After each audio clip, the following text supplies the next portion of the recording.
उनको ये भी पता नहीं है कि किशोरों को, नौजवान को ये एक अवसर है।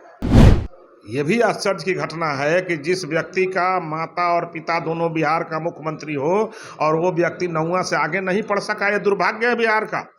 तो पढ़ने समय तो गए थे क्रिकेट खेलने, तो पढ़ाई तो हुआ नहीं।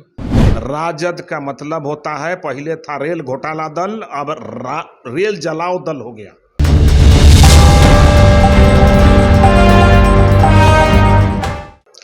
अग्निपथ योजना को लेकर के बिहार में सियासी घमासान छिड़ा हुआ है। विपक्ष इस बात को कह रही है कि जब तक अग्निपथ योजना को वापस नहीं लिया जाएगा तब तक विरोध प्रदर्शन ऐसे ही चलते रहेगा। बीते दिनों तेजस्वी यादव की अगुवाई में महागठबंधन के तमाम विधायकों ने राजभवन मार्च भी किया। इस वक्त हमारे साथ बातचीत करने के लिए बीजेपी के प्रवक्ता हैं अरविंद सिंह। विपक्ष कह रहा है कि जब तक आप लोग कानून वापस नहीं लेते हैं तब तक इसी तरीके से विरोध होगा। विपक्ष से पूछिए कि ये कानून है क्या? कानून पढ़े नहीं है। ये लोग सिर्फ विरोध करना है, इसलिए विरोध, भाजपा का विरोध करना है, नरेंद्र मोदी जी का विरोध करना है, केंद्र का विरोध करना है, इसलिए विरोध करते हैं। ये इनकी नियति है। ये कुर्सी के लिए व्याकुल भारत है। इनको ये पता नहीं है कि अग्निपथ क्या है। उनको ये भी पता नहीं है कि किशोरों को, नौजवान को ये एक अवसर है। ये भारतीय सेना को नौजवान प्राप्त करता है, जो हम विश्व के आधुनिक सेना में बने।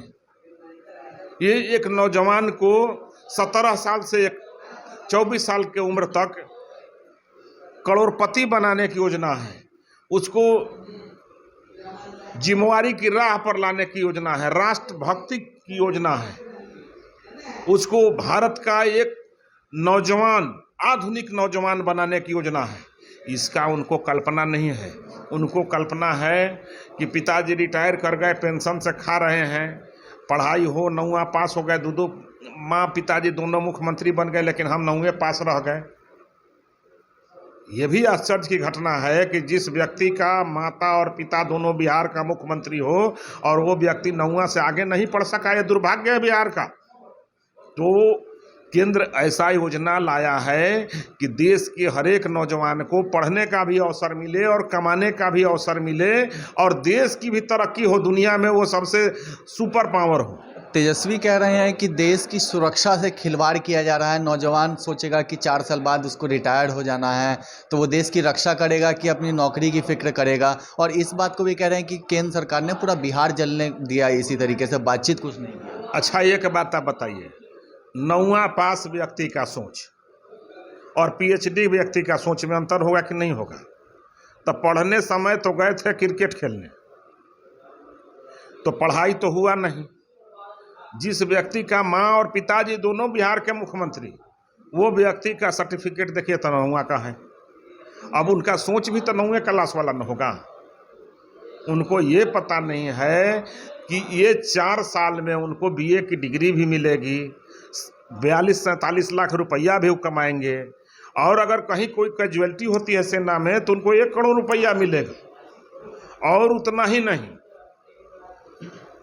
अगर वहां से रिटायर, मतलब उनकी नौकरी समाप्त होती है, रिटायर हो जाते हैं, तो उनको जो है मल्टीनेशनल कंपनियों में उनकी नौकरी मिलेगी। उनको देश के अनेकों संस्थानों में नौकरी मिलेगी, जैसे उड़यन मंत्रालय है, श्रम मंत्रालय है, और मंत्रालय है, हर एक जगह CISF है, असम पुलिस है, और उत्तर प्रदेश सरकार है। बहुत तरह के अब रोज रोज योजनाएं आ रहे हैं, उनको सुनहरा अवसर मिलेगा। और एक चीज बताइए, सेना के बहाली में जितने लोग दौड़ते थे उसमें कितना % को नौकरी होता था? इसमें तो जो लोग चाहेंगे वो अग्निपथ में जा सकते हैं, जबरदस्ती थोड़ी भेजा जा रहा है। एक सवाल है, बिहार को जलने पे मजबूर किसने किया? क्योंकि वो कह रहे हैं कि केंद्र सरकार ने कुछ बातचीत नहीं की और बिहार जलता रहा। राजद का मतलब होता है, पहले था रेल घोटाला दल, अब रेल जलाओ दल हो गया। आज चिन्हित हो रहा है। जो राज्यपाल को ज्ञापन देने गए तो राज्यपाल के ज्ञापन में उन्होंने कहा कि जो रेल को जलाया उसको छोड़ दिया जाए। FIR खत्म कर दी जाए और साथ ही साथ जिनकी गिरफ्तारी हुई है उनको छोड़ दिया जाए। छोड़ दिया जाए, बताइए, कोई हत्या कर दे उसको छोड़ दिया जाए, कोई पूरे राष्ट्र को जला दिया दे उसको छोड़ दिया जाए। ऐसे व्यक्ति सेना के जवान हो सकते हैं क्या? ऐसे व्यक्ति सेना में जाने लायक हैं क्या? ऐसे व्यक्ति में राष्ट्रभक्ति है क्या? कौन जलाया?